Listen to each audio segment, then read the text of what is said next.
Bonjour et bienvenue dans la cuisine de Par les vins avec les mains.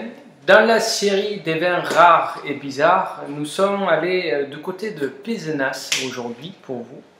Et on est allé voir au domaine de l'Arjol. On a récupéré une de leurs bouteilles de Zinfandel.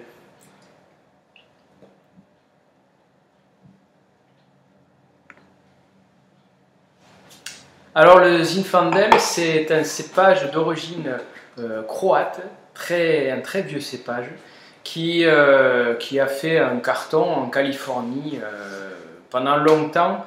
Par contre, malheureusement, avec des vins pas très qualitatifs, donc avec des rendements énormes, on faisait des vins rosés, surtout des rosés sucrés, qui ont créé surtout une mauvaise image de ce cépage. Et puis seulement depuis quelques années, 10 ans, 15 ans, 20 ans, les gens ils se sont posé la question, et si on traitait ce cépage différemment, est-ce qu'on ne pourrait pas faire mieux, voire est-ce qu'on ne pourrait pas faire superbe? Alors, on l'a fait et on a montré bien évidemment que oui, on peut faire des vins superbes avec du Zinfandel.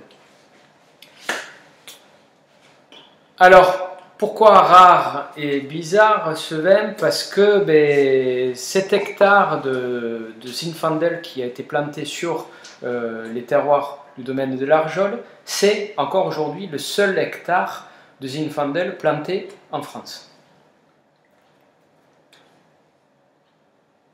Donc ici, on a le millésime 2012, c'est un 100% Zinfandel. Il a été élevé pendant 12 mois dans des barriques de chêne, français et autres, et on va le déguster pour voir qu'est-ce que ça dit dans le verre.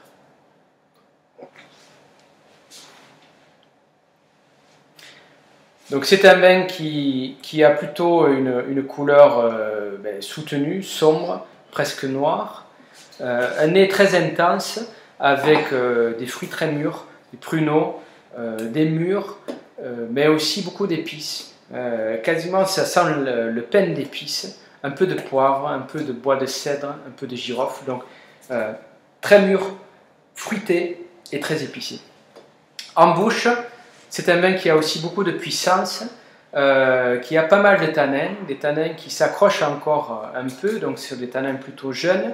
2012 avec des tanins jeunes, ça veut dire que c'est un vin qui peut se garder quelques années. Les tanins sont agréables quand même s'ils s'accrochent, ils sont plutôt fins. Il a aussi une jolie rondeur ce vin et puis pas mal de fraîcheur, ce qui lui donne en fait une buvabilité assez élevée.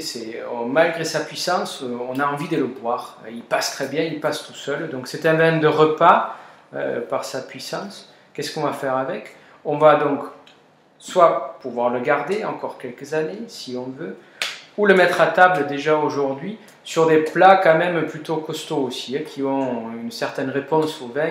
Donc soit une viande rouge ou même du veau à la poêle, un tour de poivre, un peu de sel et ça suffit, ou des viandes en sauce, des gibiers aussi, qui ont effectivement aussi beaucoup de goût, beaucoup de puissance, pour faire face à ce vin, pour le bonifier et pour se faire bonifier par ce vin. Voilà, c'était notre vin rare et bizarre pour aujourd'hui. On vous souhaite bonne dégustation, au revoir et puis à bientôt.